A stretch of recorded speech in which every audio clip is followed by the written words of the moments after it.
Amen po mga kapatid. Isang mapaghapalang hapon po mga kapatid.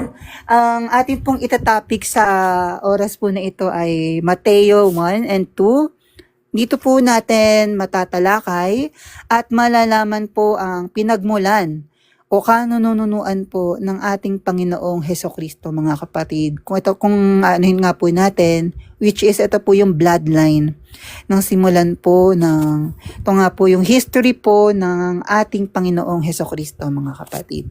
So punta na po tayo kung may mga ano po kayo dyan, book po kayo ng ASND or app, pwede nyo rin po kayo mag-search online, ASND version sa Google. So, punta na po tayo mga kapatid sa chapter 1 po ng Mateo.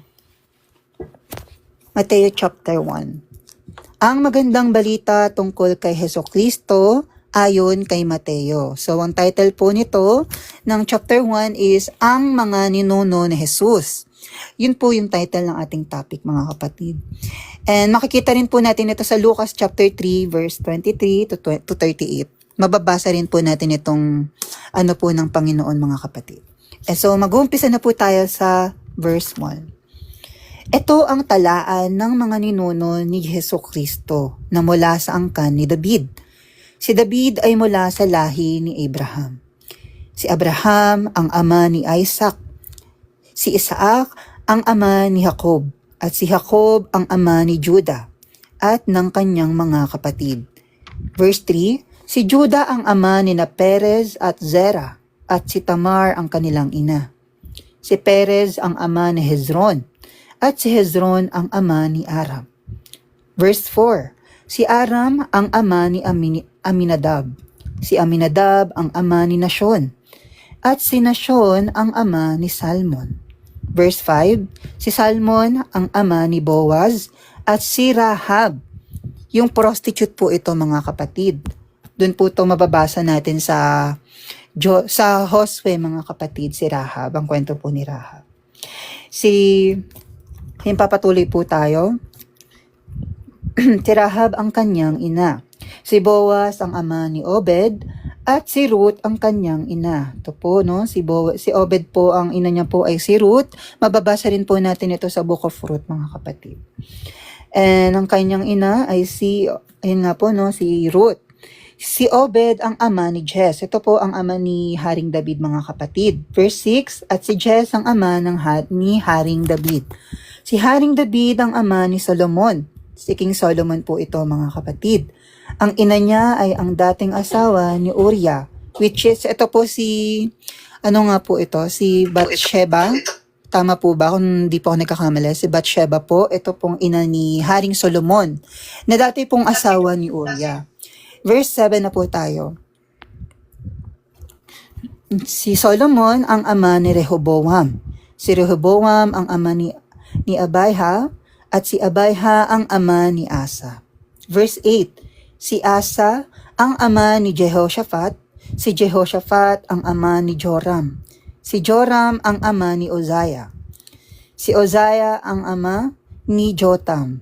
Si Jotam ang ama ni Ahaz. At si Ahaz ang ama ni Hezekiah. Si Hezekiah ang ama ni Manase. Si Manase ang ama ni Amos. Si Amos ang ama ni Hosea. At si Hosea ang ama ni Jeconiah. At ang kanyang mga kapatid. Sa panahong ito, binihag ang mga Israelita at dinala sa Babylonia. Mababasa po natin ito kung di po ako nagkakamali, doon po nasa Jeremiah po ito. Kung hindi po ako nagkakamali, yung sinakop na po ng mga taga-Babylonia po itong Judah or Israel mga kapatid. Dito po natin yun mababasa. And verse 12 na po tayo. Ito naman ang talaan ng mga ninuno ni Jesus. Ito na po yun. Dito na po yung magi-start yung start na po dun papunta sa bloodline po ng ating Panginoong Hesukristo. Ito naman ang talaan ng mga ninuno ni Jesus. Matapos ang pagkabihag ng mga Israelita sa Babylonia. Si Jeconiah ang ama ni Shealtiel.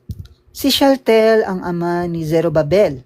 At Zerubbabel, verse 13, at Zerubbabel ang ama ni Abiud. Si Abiud ang ama ni Eliakim. Si Eliakim ang ama ni Azor. at si Azor ang ama ni Zadok, si Zadok ang ama ni Akim, si Akim ang ama ni Eliud, at si Eliud ang ama ni Eleazar. Si Eleazar ang ama ni Matan, si Matan ang ama ni Jacob, at si Jacob ang ama ni Jose, na ang asawa ay si Maria. So, yung pinagmulan po ng bloodline nito, ito nga po, no, nagmula po si Maria at si Jose, ito nga po, no, sa angkan po ni Haring David, mga kapatid, sa tribe of Judah.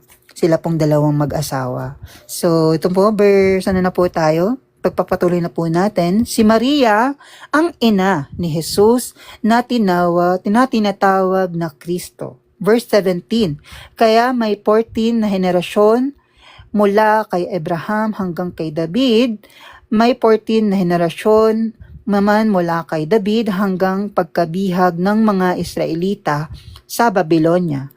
At may 14 na henerasyon din mula sa pagkabihag hanggang kay Kristo. Yun po, no, kung iaano nga po natin dito is yung 42 generations po yung pinaka-total po nitong simula po hanggang sa makarating po doon sa ating Panginoong Hesukristo, mga kapatid. Ito pong bloodline, simula po doon kay Abraham hanggang kay Haring David hanggang dito po sa ating Panginoong Hesukristo, mga kapatid. At yun po, no, ang dami po ng natin dito ng mga pinagmulan po ng kanununuan pa ng ating Panginoong Hesukristo magmula po doon nga po sa nga po, no, na tinatawag nga po natin na father of faith, which is si Abraham, mga kapatid.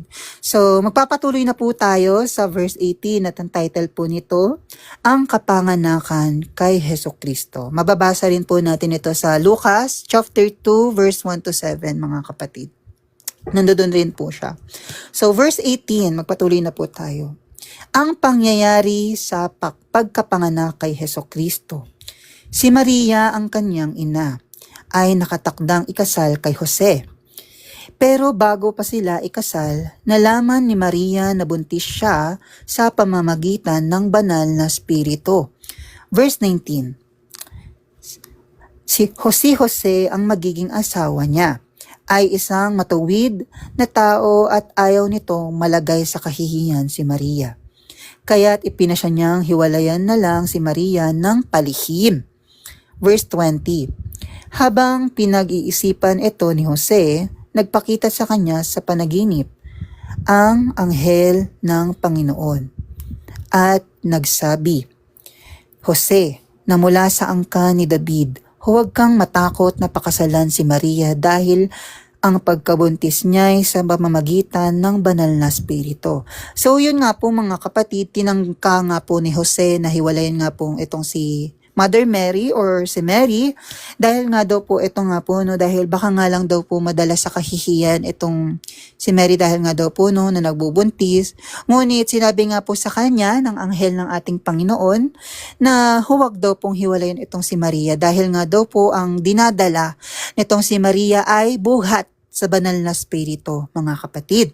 Magpapatuloy na po tayo. Verse 21, manganganak siya ng isang lalaki at papangalanan mo siyang Jesus dahil ililigtas niya ang kanyang bayan sa kanilang mga kasalanan. Amen. Verse 22, nang nangyari ang lahat ng ito upang matupad ang sinabi ng Panginoon sa pamamagitan ng propeta.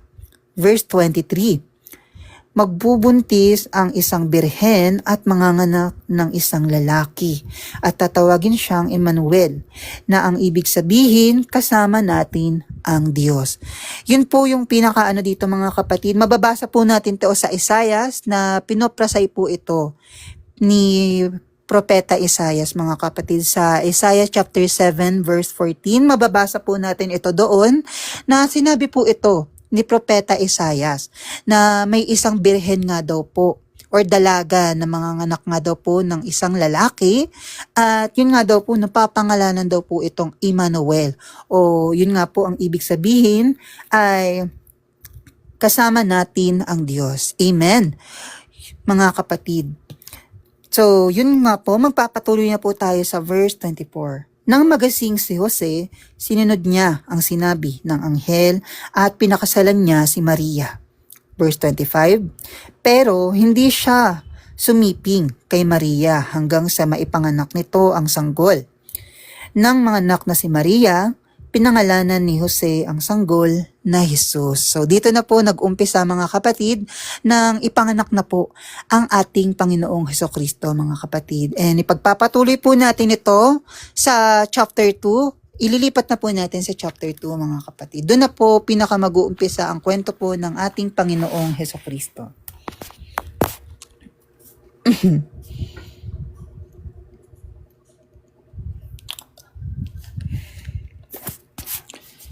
Okay, chapter 2 na po tayo, Mateo chapter 2. Ang title po nito, ang pagdalaw ng mga taong galing sa silangan. Or ito po yung dumalaw po yung 3 wise men sa atin pong Panginoong Hesukristo mga kapatid. Yung pagdalaw po nila. So, verse 1 na po tayo. Ipinanganak si Jesus sa bayan ng Bethlehem, sa lalawigan ng Judea noong si Herodes ang hari. Isang araw, dumating sa Jerusalem ang ilang taong dalubhasa galing sa silangan. Verse 2, nagtanong sila, saan ba ipinanganak ang hari ng mga Hudyo? Nakita namin ng kanyang bituin sa silangan at naparito kami upang sambahin siya. So ito nga po yun mga kapatid na naglakbay nga po itong 3 mga wise men mga kapatid at nakita nga po nila itong bituin na nasa langit at yun nga daw po no na hinahanap po nila itong sanggol na ipinanganak nga po na sinasabi nga po nila na hari daw po ng mga Hudyo. Yun po yung hinahanap nila at nagpunta nga po sila doon no, kay King Herod or kay Haring Herodes upang tanungin kung saan nga daw po naparito or kung saan nga daw po ipinanganak itong ating Panginoong Hesukristo mga kapatid. At magpapatuloy na po tayo sa verse 3. Nang mabalitaan ito ni Herodes, nabagabag siya at pati na rin ang buong Jerusalem. Verse 4. Ipinatawag ni Herodes ang lahat ng namamahalang pari at mga tagapagturo ng kautusan. At tinanong sila kung saan isisilang ang Kristo. Verse 5. Sumagot sila, sa Bethlehem, na sakop ng Juda, dahil ganito ang isinulat ng propeta. Verse 6. Ikaw, Bethlehem, sa lupain ng Juda, hindi ka huli sa mga pangunahing bayan ng Juda dahil magmumula sa iyo ang isang pinuno na magsisilbing pastol ng mga mamamayan kong Israel. Yun po mga kapatid, no? Mababasa rin po natin ito sa Mika, chapter 5, verse 2, na pinropesay din po ito ni Prophet Mika, mga kapatid. And sinasabi po dito, no, mga kapatid, na isisilang nga daw po sa Bethlehem, ito nga daw pong magiging pastol ng mga mamamayan ng Israel. Kung aanuhin nga rin po natin sa atin ngayon, siya po ang ating shepherd na nag-aano nga po sa atin, naglilid po sa atin sa tamang daan, at siya pong nagde-nourish sa atin, ito po no, na nagpapakain sa atin ng kanyang mga salita, nagpapainom po sa atin ng kanyang mga salita, mga kapatid, na atin pong binabasa ngayon sa panahon po natin ngayon mga kapatid, which is ito pong binabasa natin ng Bible, mga kapatid. Magpapatuloy na po tayo sa verse 7. Nang marinig ito ni Herodes, palihim niyang ipinatawag ang mga taong galing sa silangan at inalam kung kailan talaga nila unang nakita ang bituin. So, inaano nga po dito, no, mababasa natin, inaalam po ni King Herodes or ni King Herod kung saan nga daw po natagpuan itong mga hari or ng 3 wise men. Yung bituin nga daw po na nakita nila upang mapuntahan nga daw po nito ni King Herodes, no? Kumbaga, tinitrick po sila, no? Inaano po sila ni King Herodes upang yun nga po no, malaman, upang mapuntahan, ngunit hindi po sambahin upang ipapatay. Dahil nga po, di ba, nangangalit siya. Nababagabag siya kasi, ayun nga po, no, parang sinasabi niya na siya lang ang hari ng Juda, Israel.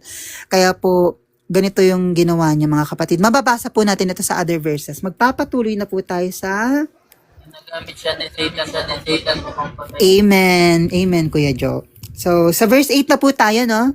Okay, magpapatuloy na po tayo sa verse 8. At wait lang po, iinom lang po ang tubig.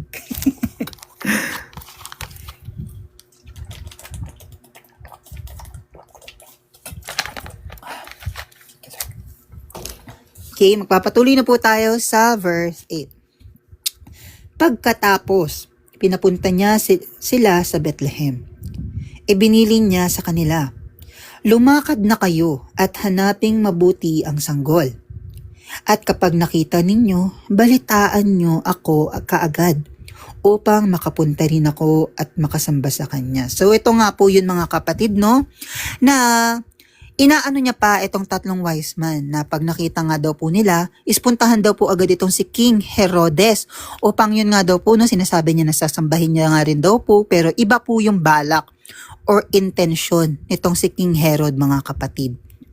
Hindi po pure yung talagang intention niya dun sa sinabi niya, bagkos parang ito'y ginawa niya lamang excuse upang dayain nga po itong three wise man na naglakbay nga po upang hanapin or sambahin nga po itong ating Panginoong Hesukristo mga kapatid.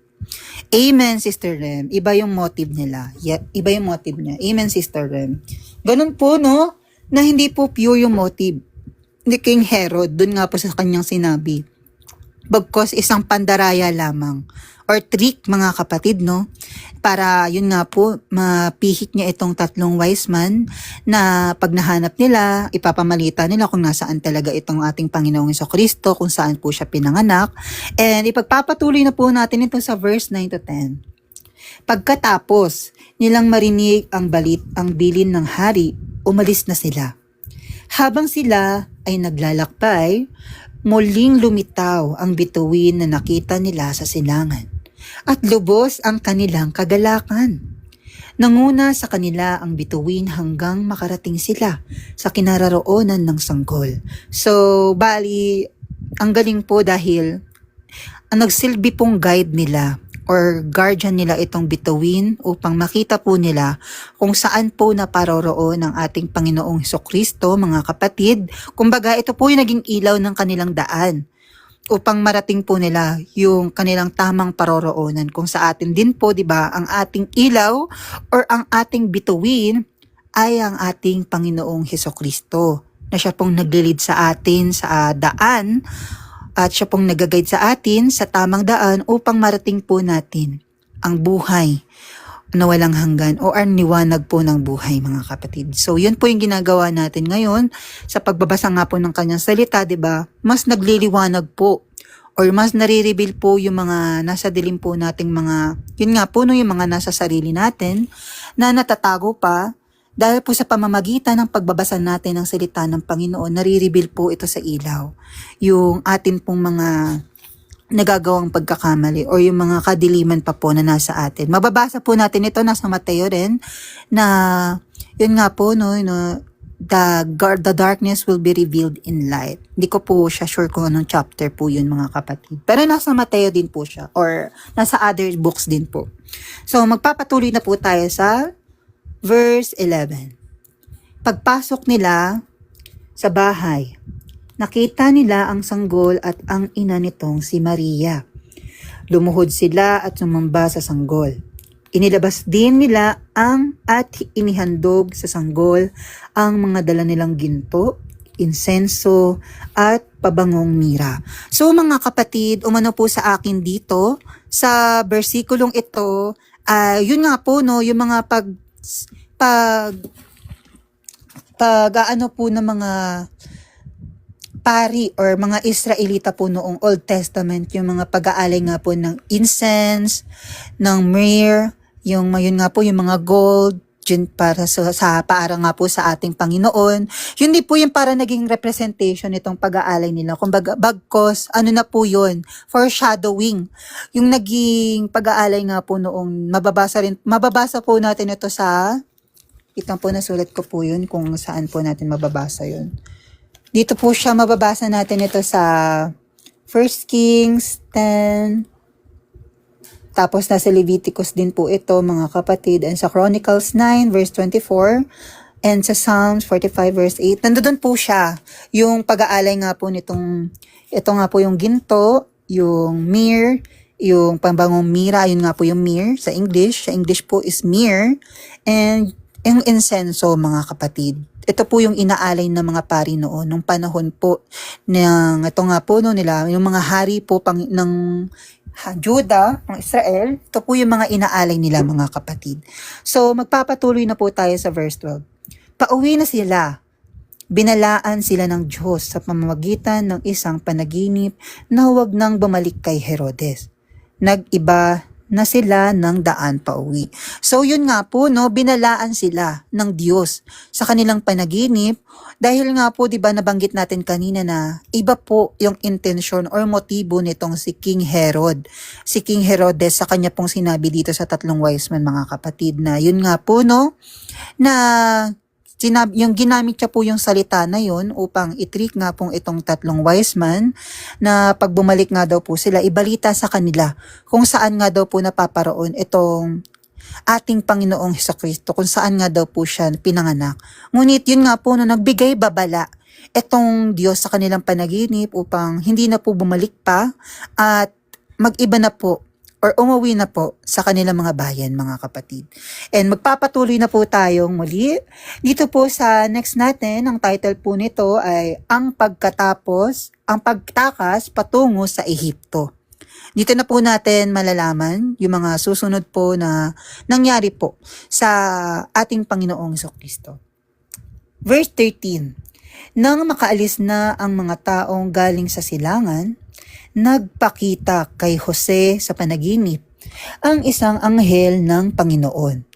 Sinabi ng anghel sa kanya, "Bumangon ka't dalhin ang bata at ang kanyang ina sa Ehipto. Doon muna kayo hanggat hindi ko sinasabing bumalik kayo, dahil hinahanap ni Herodes ang sanggol para patayin." Ito po yun, mga kapatid, na ito nga po, no, na sinabi nga po ng anghel ng ating Panginoon na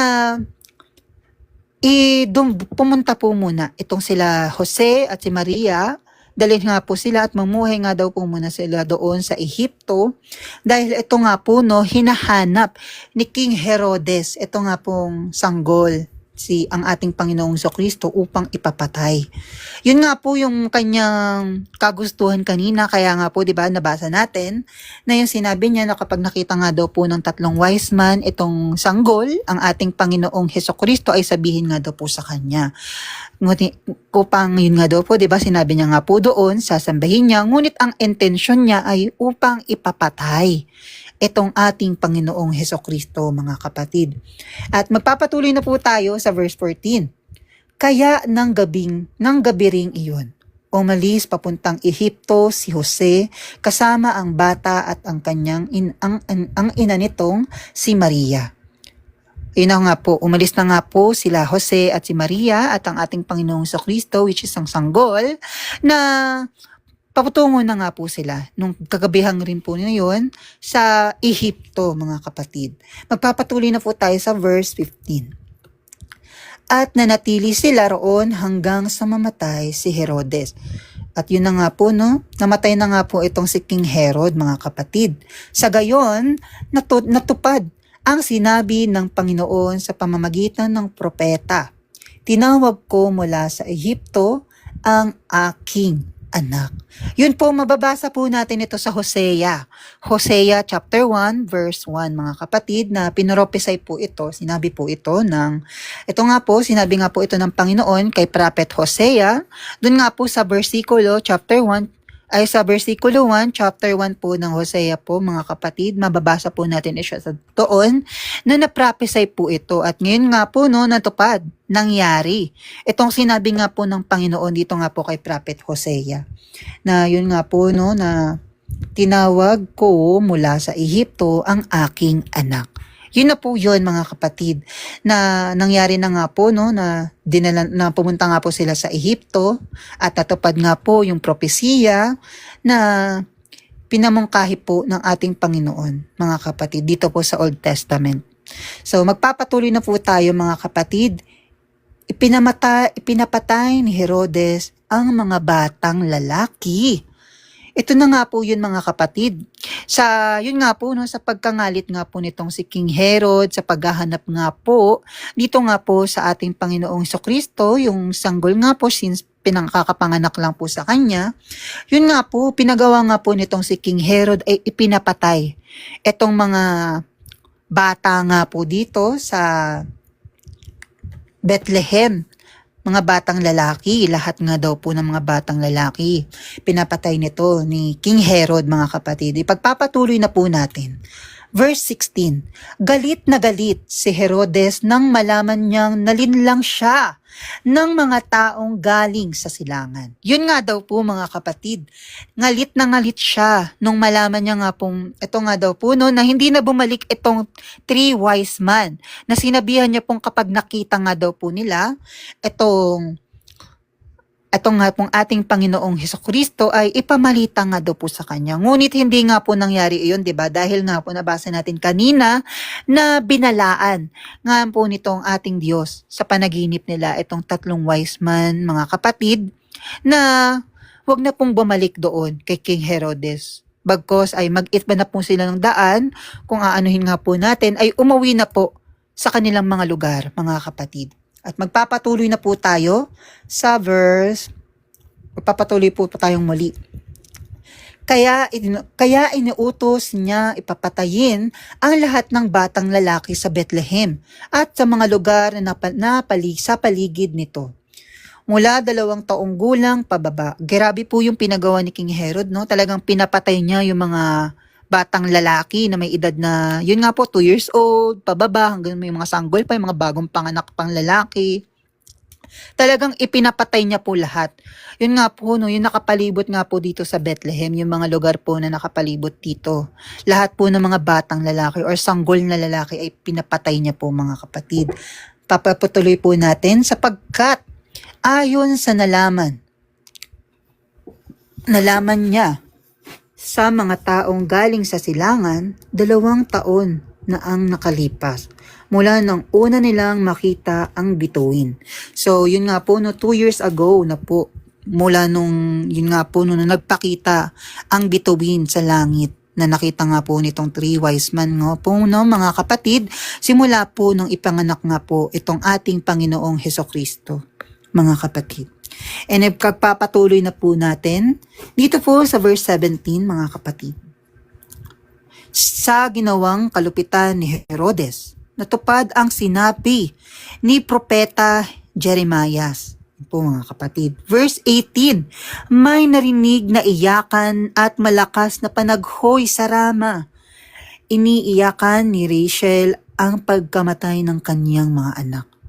At ayaw niyang magpaaliw dahil patay na ang mga ito. Mababasa po natin ito sa Jeremiah 31 verse 15, mga kapatid, na ito po yung pinropesay ni Prophet Jeremiah doon nga po, no, sa Jeremiah 31, na ito nga po yung mangyayari. Nga po, no, na kumbaga foreshadowing dito nga po sa New Testament na mangyayari po sa ginawa nga po nito ni King Herod, no, na yung pagkamatay ng mga batang lalaki, na yun nga po, no, na talagang grabe and napakatindi nung nangyaring ito. Kasi kung i-imagine niyo, 'di ba, bata, kakapanganak pa lang, batang lalaki, tapos pinatay agad, 'di ba? Sinong hindi iiyak doon? Kahit tayong mga magulang, 'di ba?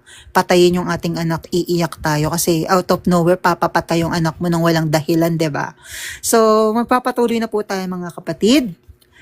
Dito na po tayo sa ang pagbabalik mula sa Ehipto.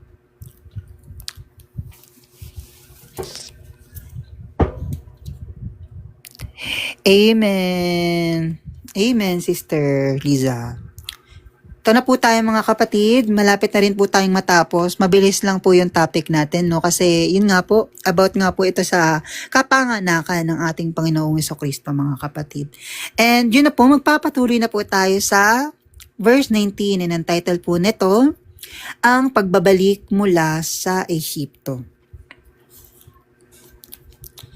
Verse 19, nang mamatay na si Herodes, ang anghel ng Panginoon ay muling nagpakita sa panaginip ni Jose doon sa Ehipto. Verse 20, at sinabi nito sa kanya, bumangon ka at iuwi na ang bata at ang kanyang ina sa bayan ng Israel, dahil patay na ang mga nagtatangka sa buhay ng bata. So yun nga daw po na inutusan na po siya ng anghel ng Panginoon na manumbalik na nga po sa bayan nga po ng Israel, dahil nga po ito nga po namatay na po itong si King Herodes na nagtatangka nga pong magpapatay sa ating Panginoong Hesukristo, mga kapatid. Na yun nga daw po na wala na nga daw po yung nagtatangkang pumatay or pumaslang sa buhay nga po nitong ating Panginoong Hesukristo, mga kapatid. So verse 21, bumangon si Jose at dinala ang mag-ina pauwi sa Israel. Verse 22, pero nang malaman ni Jose na si Archelaus ang naghahari sa Judea, kapalit ng ama nitong si Herodes, natakot siyang pumunta roon. Binalaan siyang muli ng Diyos sa pamamagitan ng panaginip. Kaya tumuloy siya sa lalawigan ng Galilea. Verse 23, at nanirahan sila sa bayan ng Nazaret. Kaya natupad ang sinabi ng mga propeta na tatawagin ang Kristo na Nazareno. So, yun na po yung pinaka naging starting point, mga kapatid, na yun nga po yung naging dahilan kung bakit ayun nga po tinawag ang ating Panginoong Hesukristo na Jesus Christ of Nazareth. Dahil ito nga po, dito po siya lumaki, and ito po yung pinag-anuhan niya na po ng kanyang buhay dito nga po sa Nazareno, sa lalawigan ng Nazareth sa Galilee. Mga kapatid, doon na po nanirahan. Ito nga po sila Jose at si Maria, dahil nga po 'di ba nalaman nga po nila nung sila nga po manumbalik nga po 'di ba sa Israel. Ito po'y inano nila, dahil nga po iniwasan kumbaga, kaya nga po binigyan sila ng Diyos ng isang panaginip upang ito nga po na wag na pong magpatuloy doon at pumunta na lamang dito nga po sa lalawigan ng Galilea, at dito na nga po manirahan sa bayan ng Nazareth. At yun nga po sinabi ng isang propeta na tatawagin ang Kristo na Nazareno. So yun po yun, mga kapatid. Kaya po yun po nakuha yung Jesus Christ of Nazareth, dahil ito po yung lalawigan o bayan po na tinirahan ng ating Panginoong Hesukristo. Dito po siya lumaki. At kung aanuhin nga po natin, 'di ba? Naging karpentero po dito ang ating Panginoon, mga kapatid. Ganon po siya namuhay, tulad ng isang normal na tao. Mga kapatid, na ginawa niya rin po yung mga pamumuhay ng mga tao, katulad nga po ng mga ginagawa natin, di ba? Nag-serve din po siya sa iba. And mababasa po natin yan sa mga susunod at susunod pa pong mga chapter po sa Mateo, mga kapatid. Kaya po, lagi po nating basahin ang salita po ng ating Panginoong Hesukristo upang malaman ang katotohanan na nakapaloob po sa kanyang salita, at atin pong malaman ito sa pamamagitan po ng ating mga sarili, hindi po sa pakikinig lamang, bagkos tayo po mismo ang magsaliksik, tayo po mismo ang magbasa upang malaman natin ang talaga pong kalooban at mga nangyari po sa buhay ng ating Panginoong Hesukristo. And yun nga po bear by the Holy Spirit po ang ating Panginoong Hesukristo. Kung tutuusin, hindi po siya pinanganak ng baling po sa flesh. Kumbaga, wala pong mga po na nabuo sa lalaki at babae. Bagkus siya po ay pinanganak at dinala po sa pamamagitan ng banal na spirito, at ayun nga po ang pinili ng Diyos na mag-bear po sa kanya ay ito nga pong si Mother Mary or si Maria, ang Birhen, mga kapatid, which is siya po yung nag-iisang babae nga, yung parang yun nga po ang dalaga na hindi nga po, yun nga po wala pang nangyayari sa kanila ni Jose, kaya po siya po yung napili. And yun nga po, 'di ba, na ano rin ko po natin kanina, nabasa rin natin na nagmula po sila sa angkan ni David, which is yun nga po tribe of Judah. And yun nga po, mga kapatid, na dito nga po natin malalaman na ang ating Panginoong Hesukristo ay hindi po talaga tao. Bagko siya po ay magmula sa banal na spirito na katulad rin po siya nung mga, yun nga po, ng mga last prophet, 'di ba, na na-bear din po sa banal na spirito, sila, yun nga po, sila Prophet Samuel, and sila